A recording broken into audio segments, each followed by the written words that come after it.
जनता कहेगी, क्योंकि देखिए कोनो मैट्रिक का परीक्षा नहीं है कि हम और एमएलसी साहब मैट्रिक का परीक्षा पढ़ लिख के दी है और पास हो गए। ये हमारे देवतुल्य जनता का परीक्षा है। तो जनता जो चाह रही है वैसा होना चाहिए। यही मैं अपने नेता, क्योंकि देखिए हमारे आदरणीय मुकेश सहनी जी नेताजी हैं, वो हमसे कंटिन्यू पूछते रहते हैं कि आपके क्षेत्र के लोग क्या कहते हैं, क्या करना चाहते हैं, क्या जानते हैं। तो मैं उनको देखिए, मैं डायरेक्ट स्पष्ट बोला कि देखिए हमारे लोग बोलता है कि बाहरी नहीं चाहिए। और बाहरी क्यों चाहिए?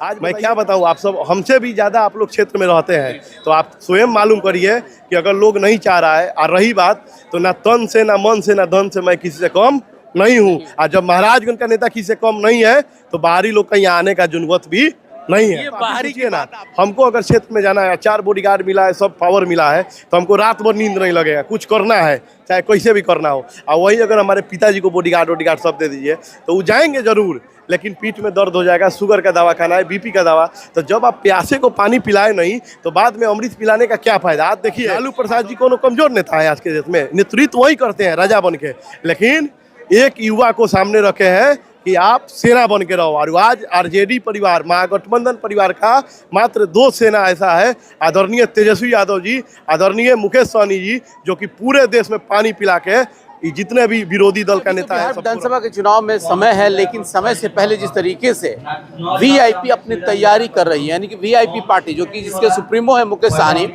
उनके एक बड़े प्रत्याशी अगर देखा जाए तो नीतीश कुमार द्विवेदी, जो कि जिस तरीके से वो एक्टिव नजर आ रहे हैं और जिस तरह से वो जनता के बीच जा करके जन आशीर्वाद यात्रा कर रहे हैं, ये इन दिनों काफी चर्चे में है। देखा जाए तो लगभग कल से उनकी शुरुआत हुई है, यानी कि 1 तारीख से उनकी ये जन आशीर्वाद यात्रा की शुरुआत हुई है महाराजगंज के मौनिया बाबा से, और उसके बाद ये लगभग देखा जाए तो कल से ये लगातार जारी है। आज जिस तरीके से उनका फिर से ये संवाद यात्रा और खास करके जन आशीर्वाद यात्रा हो रहा है, इसी के तहत महाराजगंज के मगौछा गांव में आज एक बड़ा कार्यक्रम कर रहे हैं नीतीश कुमार द्विवेदी, और लोगों से वहां की समस्याएं भी सुन रहे हैं। एक देखा जाए तो एक तरह से एक राजनीति का एक बड़ा ही बेहतरीन तरीके से नमूना वो पेश कर रहे हैं कि अपने जन आशीर्वाद के साथ साथ लोगों से वहाँ की समस्याएं भी सुनने का वो प्रयास कर रहे हैं। तो बात भी करेंगे कि जिस तरह से अभी का ये जो कार्यक्रम हो रहा है, क्या इस चीज़ को मान लिया जाए कि आने वाले समय में आप यहाँ के प्रत्याशी होंगे, या फिर जिस तरीके से महागठबंधन में अभी सीट का बंटवारा नहीं हुआ है, लेकिन उससे पहले जिस तरीके से नीतीश कुमार द्विवेदी अपने क्षेत्र का भ्रमण कर रहे हैं, लोगों से मिल रहे हैं, इसको क्या कुछ समझा जाए। गठबंधन के अलावा जो बातें कर रहे हैं, ये चीज़ समझने की बात है कि आखिर क्या वजह है कि जिस तरीके से ये अपना जो प्रयास कर रहे हैं, हालांकि प्रयास होनी भी चाहिए, लेकिन नौजवानों पर इनका काफ़ी फोकस है। नेताजी, जिस तरीके से आज आपका दूसरा दिन है जिन जन आशीर्वाद को लेकर चले हैं, इसके बारे में हम कुछ समझना चाहते हैं। देखिए, सबसे पहले तो ईयर 20 देखने वाले जितने भी हमारे देवतुल्य दर्शक हैं, मैं उनको प्रणाम करता हूं, और आपको भी अपने दिल के गहराइयों से धन्यवाद कहता हूं, क्योंकि आप अपना कीमती समय निकाल के हमारे जन आशीर्वाद में अपने शामिल हुए। और देखिए, जन आशीर्वाद यात्रा ये सिर्फ एक बात, देखिए कोई आजकल हमारा देवतुल्य जनता नहीं है। देखिए, ये लोग मालिक हैं, सेवक हम लोग हैं। जब तक ले हम एक मंच पे 100 लोगों के साथ, 500 लोगों के साथ जब तक ले हम बोलेंगे नहीं कोई वादा, कोई मुद्दा, तब तक ले तो एक घर में तो जाके आप कुछ भी बोल के आ जाइएगा, दूसरे घर में कुछ और बोल के आ जाइएगा, लेकिन एक समाज में बोला हुआ बात बहुत फर्क पड़ता है। अब मुझे तो करना है, हम करने आए हैं, तो मैं तो बस यही अपने देवतुल्य जनता से कहता हूँ कि मैं तो दौड़ रहा हूँ, रास्ता आप लोग को बताना है कि किधर दौड़ जाइए, जिधर मैं दौड़ूंगा। और रही बात हमारे आदरणीय जो नेता है सन ऑफ मला मुकेश सहनी जी, तो उनका जो विजन है, उनका जो विचार है, आज देखिए अगर उनका अच्छा विचार है तभी तो एगो युवा को मुख्यमंत्री बनाने के लिए उनके साथ कंधे में कंधे साथ मिला के तेजस्वी यादव जी के साथ चल रहे हैं। तो जब हमारे ही नेता तेजस्वी जी के साथ कंधा मिला के चलना चाह रहे हैं, तो मैं भी एक युवा हूँ।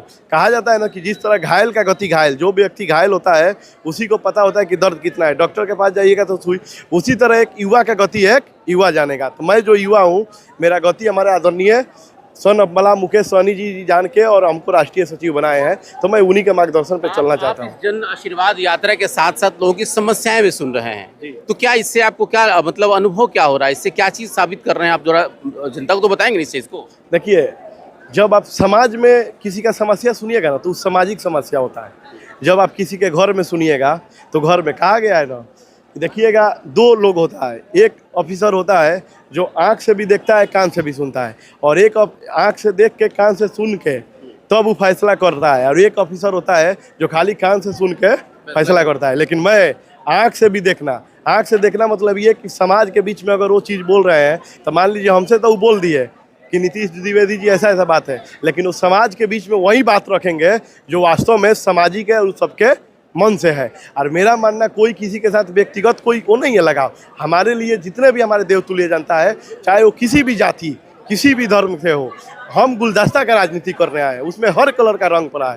तो हमारे समाज में जहां मैं 500 लोगों को जुटाया हूँ, इसमें हर जाति हर वर्ग के लोग आए हैं। जब हर जाति हर वर्ग के लोग अपना समस्या समाज में रखेंगे तो सामाजिक रखेंगे, जब सामाजिक रखेंगे तो उसको मैं सामाजिक समस्या को समाधान करने का कोशिश क्या लग करूँगा। रहा है कि टिकट वीआईपी को मिल रहा है? जिस तरीके से आप इस बात को बार बार कह रहे हैं कि जो यहाँ के वर्तमान विधायक हैं वो क्षेत्र में नजर नहीं है, आम जनता भी इस बात को कह रही है, तो इससे क्या समझा जाए कि वीआईपी के पास ये सीट चला गया है और संभवतः प्रत्याशी नीतीश द्विवेदी हो सकते हैं? देखिए, सच तो ये जान लीजिए कि मैं 2021 से घूम रहा हूँ क्षेत्र को, और मुझे झूठ बोलने नहीं आता है, जो सच्चाई है।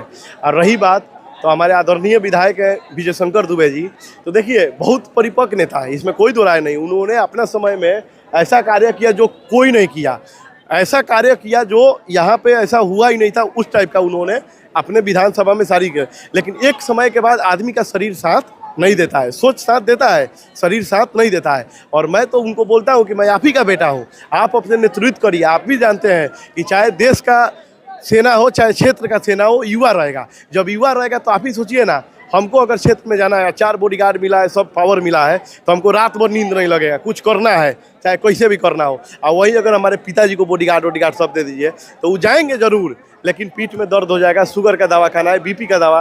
तो जब आप प्यासे को पानी पिलाए नहीं तो बाद में अमृत पिलाने का क्या फायदा। आज देखिए, आदरणीय लालू प्रसाद जी कोनो कमजोर नेता है आज के देश में, नेतृत्व वही करते हैं राजा बन के, लेकिन एक युवा को सामने रखे हैं कि आप सेना बन के रहो। और आज आरजेडी परिवार, महागठबंधन परिवार का मात्र 2 सेना ऐसा है, आदरणीय तेजस्वी यादव जी, आदरणीय मुकेश सहनी जी, जो कि पूरे देश में पानी पिला के जितने भी विरोधी दल का नेता है सबको रखे हैं। अच्छा, आप तो बड़ा प्यार से इस सीट को मांग रहे हैं, बहुत ही मतलब एक रणनीति के तहत। बाय द वे, अगर ये सीट नहीं मिलता है तो क्या नीतीश द्विवेदी अपना किस्मत आजमाएंगे?